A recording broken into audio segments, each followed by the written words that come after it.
Hello welcome everyone. एक बार फिर से हमारे चैनल पर आप सभी का बहुत बहुत स्वागत है। जैसा कि आपको पता है कि हम लोग कक्षा 10 जो सामाजिक विज्ञान के एक एक चैप्टर है उसको हम लोग कवर कर रहे थे। तो हम लोगों का चल रहा था जियोग्राफी का चैप्टर नंबर 3, जल संसाधन वाटर रिसोर्सेज, जिसमें एक क्लास हो चुकी है। तो अगर आपने उस क्लास को नहीं देखा है तो इस क्लास के बाद इसी प्लेलिस्ट में वो क्लास है, जाके आप लोग देख लीजिएगा। तो चलिए बिना किसी देरी के हम अपनी आज की क्लास को शुरू करते हैं। ठीक है। तो उस दिन हमने आपको बताया था जल दुर्लभता। तो जल दुर्लभता का मतलब बताया था जल की कमी। पानी की कमी को क्या कहा जाता है? जल दुर्लभता कहा जाता है। पानी की कमी को जल दुर्लभता कहा जाता है। और आज जो हम पढ़ेंगे उसमें हमने बताया था कि जल दुर्लभता के अनेक कारण होते हैं। जैसे जो जल का आजकल के ज़माने में, आजकल के दौर में इतना ज़्यादा दुरुपयोग हो रहा है। बिला वजह पानी बहा दिया जाता है। आप लोगों ने देखा होगा दुरुपयोग हो रहा है। ठीक है। बढ़ती हुई जनसंख्या, वनों को काटा जा रही, तमाम कारण थे जल दुर्लभता के, यानी कि पानी की कमी के। वो तमाम हमने आपको डिटेल में बताया है। तो आज का जो हमारा टॉपिक रहेगा वो रहेगा आपका बांध बहुउद्देशीय परियोजना। बांध बहुउद्देशीय परियोजना। पहले समझेंगे बहुउद्देशीय परियोजना का मतलब क्या होता है। ऐसी परियोजना, परियोजना का मतलब होता है काम, ऐसा काम जिसके बहुत सारे उद्देश्य हों। यानी कि आप ऐसा कोई काम कीजिए जिसके बहुत सारे उद्देश्य हों, उसे हम बहुउद्देशीय परियोजना कहते हैं। ठीक है। बहुउद्देशीय परियोजना ऐसी परियोजनाएं जिनके बहुत सारे उद्देश्य हों, जिनके बहुत सारे लक्ष्य हों, जिनके बहुत सारे टारगेट हों। जैसे आप पढ़ाई कर रहे हैं तो आपका टारगेट है गवर्नमेंट जॉब, सरकारी नौकरी हासिल कर लें, आपका ज्ञान बढ़ जाए। ठीक है। आपकी जो आने वाली नस्लें हैं आप उनको पढ़ा सकें। एक से ज्यादा कारण है आपके शिक्षा लेने के, तो ये भी आपका बहुउद्देशीय काम हो जाएगा। बहु का मतलब होता है बहुत, और उद्देश्य का मतलब होता है टारगेट, लक्ष्य। ऐसे परियोजना जिनके बहुत सारे उद्देश्य हों, जिनके बहुत सारे लक्ष्य हों, उन्हें हम बहुउद्देशीय परियोजनाएं कहते हैं। ठीक है। बांध बहुउद्देशीय परियोजना, जो नदियों पर बांध बनाया जाता है। अब आपको बताएं, अब देखिए ये कोई नदी बहती हुई आ रही है। ठीक है। ये नदी बहती हुई आ रही है तो इसके सामने एक बड़ी सी दीवार खड़ी कर देते हैं। बड़ी सी दीवार खड़ी कर देते हैं, फिर नदी का पानी सारा रोक लिया जाता है। इसमें यहाँ पे छेद कर देंगे, यहाँ पे छेद कर देंगे, यहाँ पे छेद कर देंगे। इसमें भी दरवाजा लगा रहेगा। जैसे जरूरत होगी कभी तीनों खुला रहेगा, पानी आगे जाएगा, कभी एक ही खुला रहेगा, कभी दो खुला रहेगा, ऐसे खोलेंगे। जिस हिसाब से उनको जरूरत होगी उसी हिसाब से पानी आगे जाने देंगे। अब केवल ये वाला खोलेंगे तो इतना पानी जाएगा, ये वाला खोलेंगे तो और ज्यादा पानी जाएगा, ये वाला खोलेंगे और पानी जाएगा। तो कहने का मतलब है कि एक दीवार बनाकर, एक दीवार बनाकर जो है वो बांध बनाकर, बांध का मतलब नदी बह रही है उसमें एक दीवार बनाकर, ठीक है, एक दीवार बनाकर क्या किया जाता है, पानी को, नदी के पानी को कंट्रोल कर लिया जाता है। नदी के पानी को कंट्रोल कर लिया जाता है। तो देखिए अब बांध बनाने के क्या क्या फायदे होते हैं। यहाँ पे हमने एक बांध बना लिया। ठीक है। अब इस बांध बनाने के क्या क्या फायदे हैं। तो सबसे पहले बांध का उपयोग बिजली बनाने के लिए किया जाता है। ठीक है। इसके आगे टरबाइन प्लेट लगा देंगे। अब ये पानी रुका हुआ, जब ये खोलेंगे तो बहुत ज्यादा फोर्स से, बहुत ज्यादा गति से जाएगा, इस प्लेट पे गिरेगा। ठीक है। तो टरबाइन की प्लेट जो होती है वो पानी की गतिज ऊर्जा को वैद्युत ऊर्जा में बदल देती है। ठीक है। तमाम उसमें वो लगे होते हैं। तो बांध का सबसे पहले उपयोग बिजली बनाने के लिए किया जाता है। बांध का सबसे पहले उपयोग बिजली बनाने के लिए किया जाता है। दूसरे, बाढ़ को नियंत्रित करने के लिए किया जाता है। अब देखिए मान लीजिए कि इधर बहुत ज्यादा पानी हो गया है तो हम क्या कर देंगे, ये वाला बंद कर देंगे, केवल एक खोले रहेंगे। ठीक है। तो क्या कर लेंगे, इससे बाढ़ जो होती है वो नियंत्रित होती है। बाढ़ को नियंत्रित कर लिया जाता है सिंचाई के लिए। अब क्या कर लिया, देखिए जब इधर हम बांध बना लेंगे तो पानी इधर रुक जाएगा। पानी इधर रुक जाएगा तो इसके अगल बगल से हम लोग नहरें खोल देंगे। नहरें खोल देंगे तो जो पानी इधर रहेगा ये नहरों के माध्यम से इधर उधर चला जाएगा। ठीक है। अब यहाँ पर जो खेत उतरेंगे वो लोग इससे सिंचाई कर लेंगे। समझ में आ रहा है ना। तो बांध का उपयोग सबसे पहले बिजली बनाने के लिए किया जाता है, बाढ़ को नियंत्रित करने के लिए किया जाता है, सिंचाई करने के लिए किया जाता है। अब जहां पर बांध बना रहता है, बांध, ठीक है, तो वहां पर पानी यहाँ से पानी बहुत ज्यादा हो जाता है। तो हरे भरे पेड़ पौधे, पानी ज्यादा रहता है तो देखने में अच्छा लगता है, तो वो मनोरंजन का साधन हो जाता है। लोग दूर दूर से देखने के लिए आते हैं। ठीक है। और देखिए यहाँ पर आप बढ़ा सकते हैं मछली पालन, ये तमाम चीजें की जाती हैं। यहाँ पे ढेर सारा पानी हो गया तो यहाँ पे मछली उछली पाल ली जाती है, मछुआरे मछली उछली पाल लेते हैं, सरकार गवर्नमेंट मछली पालती है। ठीक है, तो ये फायदे होते हैं। अब देखिए 1 2 3 4 5 फायदा हो गया कि नहीं। तो इसके 5 उद्देश्य, यदि आप किसी नदी पर बांध बना रहे हैं तो उसके एक से ज्यादा फायदे हुए, दो से ज्यादा फायदे हुए, तो ये क्या हो गई, बहुउद्देशीय परियोजना हो गई।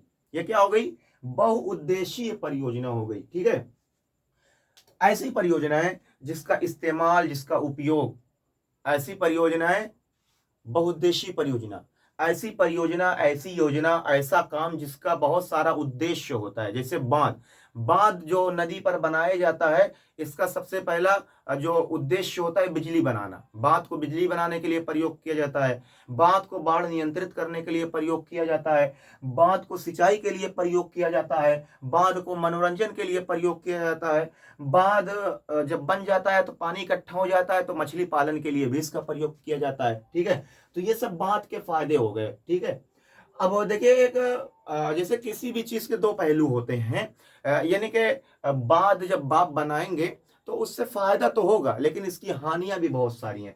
सबसे पहले क्या होती है, इसको थोड़ा सा मिटा के हम इधर समझाएं आप लोगों को। ठीक है, देखिए इधर अब बांध आप बना देंगे। ठीक है, इधर आपने क्या किया, बांध बनाया, ऐसे बह रही थी नदी, इधर आपने बांध बना दिया। ठीक है, बांध बना दिया तो इधर क्या होगा, बहुत सारा पानी इकट्ठा हो जाएगा। बहुत सारा पानी इकट्ठा होगा तो इधर की जो आबादी रहेगी उधर सरकार हटवा देती है। कभी कभी बांध टूट भी जाता है तो बाढ़ का खतरा रहता है इस वाले क्षेत्र में, तो क्या होता है, यहाँ से जो मकान थे वो हटा दिए गए। ठीक है, अब यहाँ पे पानी आ गया तो यहाँ पे जंगल उंगल रहेगा, उसमें रहने वाले जीव जंतु मर जाएंगे, पेड़ पौधे सड़ जाएंगे। अगर यहाँ पे खेती की जा रही होगी तो खेती की जमीन पे पानी आ जाएगा। सबसे जो अगली बात है, ये सब नेचुरल है, नदी उदी जो बह रही है इसको नेचुरल है, प्राकृतिक है। अगर आप इसको रोकने का प्रयास करेंगे उसका इस धरती पर असर होगा। आपको पता है पूरी पृथ्वी क्या है, चक्कर लगाती रहती है, अपनी धुरी पर घूमती रहती है। तो क्या होता है कि नदियां उदियां, जो नदियों का पानी बहता है, यही सब होता है जो घूमने का कारण होता है। अब आप क्या करेंगे, बांध बना लेंगे तो नदी का पानी रुक जाएगा, जिससे क्या होता है, पृथ्वी जो अपनी धुरी पे घूम रही है, पृथ्वी जो अपनी धुरी पे घूम रही है, उसकी जो घूमने की गति है उस पर असर होता है। यदि पृथ्वी अपनी धुरी पर घूमना बंद कर दे, यदि पृथ्वी अपनी धुरी पर घूमना बंद कर दे, ये जो दिन रात हो रहे हैं, दिन रात होना बंद हो जाएंगे। अगर मान लीजिए पृथ्वी घूम रही है तो एक बैग रुक जाए, तो जहां पर सुबह वहां पर सुबह रह जाएगी, जहां पे शाम है वहां पे शाम हमेशा रहेगी, जहां पे दोपहर वहां हमेशा दोपहर रहेगी, जहां पे रात है वहां पे हमेशा रात रहेगी। तो इसलिए प्रकृति से ये छेड़छाड़ किया जाता है, जो बांध ओध वगैरह बनाए जाते हैं, इसका क्या होता है, पृथ्वी की जो गति, घूर्णन गति है उस पर असर पड़ता है। ठीक है, तो ये सब नुकसान है, पर्यावरण से सब नुकसान। अब जंगल यहाँ से हट जाएंगे, कृषि की जमीन हट जाएंगी, तमाम जानवरों को नुकसान होगा। इसीलिए एक आंदोलन चलाया गया, नर्मदा बचाओ आंदोलन। नर्मदा बचाओ आंदोलन, तो नर्मदा नदी पर एक बांध बनाया जा रहा था, सरदार सरोवर बांध।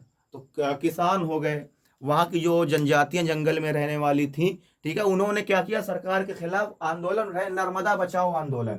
नदी के ऊपर बांध बनाना ये बहुत बड़ी बात है। इसका ये प्रकृति से, ये नेचर से आप खिलवाड़ कर रहे हैं। प्रकृति ने, नेचर ने, ईश्वर ने, भगवान ने, गॉड ने, अल्लाह ने जो चीज बनाई है वो बहुत ही सोच समझ के बनाई है, इस पर किसी भी प्रकार का कोई दखल न दे। ठीक है, तो नर्मदा बचाओ आंदोलन, सरदार सरोवर बांध पर, सरदार सरोवर बांध जो नर्मदा नदी पर बन रहा था, उसको हटाने के लिए किसानों ने, जो जंगल में रहने वाली जनजातियां थी, उन्होंने किया था। ठीक है, अब देखिए कुछ हमने लिख दिया इंपॉर्टेंट। हीराकुंड बांध कहाँ पर स्थित है, तो हीराकुंड बांध उड़ीसा पड़ता है, उड़ीसा। ठीक है, उड़ीसा, उड़ीसा में महानदी बहती है, उसी नदी पर बना है हीराकुंड बांध, भारत का सबसे बड़ा बांध है। दूसरा है भाखड़ा नांगल बांध, भाखड़ा नांगल बांध सतलुज नदी पर है। कहाँ पर है, सतलुज नदी पर, हिमाचल प्रदेश में, याद रख लेंगे, सतलुज नदी पर हिमाचल प्रदेश में। टिहरी बांध, टिहरी बांध भागीरथी नदी पर है, उत्तराखंड में। नागार्जुन बांध आंध्र प्रदेश, कृष्णा नदी के बॉर्डर पर है। ठीक है, ये आप लोग याद कर लेंगे। हीराकुंड बांध महानदी पर, भाखड़ा नांगल बांध सतलुज नदी हिमाचल प्रदेश में स्थित है, टिहरी बांध भागीरथी नदी उत्तराखंड में स्थित है, नागार्जुन सागर बांध कृष्णा नदी पर स्थित है। ये देखिए पूछा जाता है वर्षा जल संचयन क्या है, रेन वाटर हार्वेस्टिंग, वर्षा जल संचयन, इसका मतलब क्या है। वर्षा जल संचयन का मतलब वर्षा के जल को एकत्रित करना, जो बारिश होती है उसके जल को एकत्रित करना। तो राजस्थान जहाँ पर पानी की बहुत ज्यादा कमी है, लोग क्या ये उनका मकान है, तो मकान के ऊपर बड़ा बड़ा हाउस बनवाए रहते हैं, ठीक है। तो जब वर्षा का पानी होता है तो इसमें आके पानी एकत्र हो जाता है। वर्षा का पानी पीने लायक होता है, वर्षा का पानी खराब नहीं होता, तो ये पानी इसमें एकत्र हो जाता है, तो इसका पानी ये लोग पीने के लिए उपयोग करते हैं। या जहां पर पानी की कमी रहती है वहां पर ऐसे गांव में एक आध तालाब खुदवा देंगे, ठीक है। तो वर्षा का पानी आएगा, इसमें एकत्रित हो जाएगा, इसमें इकट्ठा हो जाएगा, फिर इसका उपयोग सिंचाई करने के लिए तमाम चीजों के लिए किया जाएगा। तो वर्षा जल संचयन, वर्षा के जल को एकत्रित करना, वर्षा के जल को संचय करना क्या कहलाता है? वर्षा जल संचयन कहलाता है। इसकी अलग अलग विधियां, कहीं पर छत पे किया जाता है, कहीं पर टैंक बना लिया जाता है, वहां पर एकत्रित कर लिया जाता है, कहीं पर तालाब वालाब बना लिया जाता है, उसमें वर्षा का पानी आता है, रुक जाता है, वही सिंचाई करने के लिए या मछली उछली पालने के लिए, इन तमाम कार्यों के लिए किया जाता है। तो वर्षा जल संचयन, वर्षा के जल को एकत्रित करना, इकट्ठा करना क्या कहलाता है? वर्षा जल संचयन कहलाता है, ठीक है। ये देखिए पूछा गया था पिछली बार, पॉलर पानी, पालर पानी क्या होता है? तो राजस्थान में वर्षा के जल को पालर पानी कहा जाता है। राजस्थान में वर्षा के जल को पालर पानी कहा जाता है। राजस्थान में वर्षा के जल को, बारिश के पानी को पालर पानी कहा जाता है। तो वर्षा जल संचयन समझ में आ गया, वर्षा के पानी को एकत्रित करना वर्षा जल संचयन कहलाता है, ठीक है। ये ऐसी परियोजना जिनके बहुत सारे उद्देश्य हों उन्हें हम बहुउद्देशीय परियोजनाएं कहते हैं। जैसे बांध, बांध को जब नदी पर बनाया जाता है, हमें बांध जब नदी पर बना तो एक दीवार टाइप संरचना बनाई जाती है जिसमें छेद कर दिया जाता है। तो इसमें क्या किया जाता है? नदी का जो पानी बह रहा है उसको कंट्रोल कर लिया जाता है, ठीक है। तो जैसे बांध बिजली बनाने के लिए इसका प्रयोग किया जाता है, बाढ़ को नियंत्रित करने के लिए, सिंचाई करने के लिए, मनोरंजन के लिए, ठीक है। लेकिन जब बांध बनाया जाता है इसके बहुत सारे नुकसान है। अब देखिए यहाँ पे बांध बना तो क्या होता है, नदी जो बह रही थी अपनी गति, उसकी गति आपने रोक ली, बीच में आपने उसे रोक लिया, ठीक है। तो ये प्रकृति से आपने खिलवाड़ कर दिया, ठीक है। तो यदि पृथ्वी अपनी धुरी पर घूमना कर दे, ये जो बांध बनाया जाता है इससे पृथ्वी की घूर्णन गति पर प्रभाव पड़ता है। तो यदि पृथ्वी अपनी धुरी पर घूमना बंद कर देगी तो दिन रात होना बंद कर देगी, जहां 2 बज रहा है वहां 2 बजेगा पूरी साल हमेशा, जहां 5 बज रहा है वहां 5 बजता रहेगा। तो ये बात हमेशा आप ध्यान में रखेंगे, ठीक है।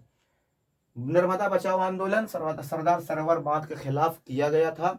जो जंगल में रहने वाली जनजातियां थी, किसान थी, उन्होंने लोगों ने किया था। हीराकुंड बांध महानदी पर स्थित है, भाखड़ा नांगल बांध सतलुज नदी पर स्थित है, टिहरी बांध भागीरथी नदी पर, नागार्जुन सागर बांध कृष्णा नदी पर स्थित है, ठीक है। तो आज की क्लास यहीं पर खत्म करेंगे, फिर बाकी मिलेंगे आपसे नेक्स्ट टाइम। एक बात आपको बतानी थी, हमारे आज 1000 सब्सक्राइबर पूरे हो गए हैं। आप सभी का बहुत बहुत धन्यवाद, हम दिल की गहराइयों से आपका शुक्रिया अदा करते हैं, ठीक है। धन्यवाद।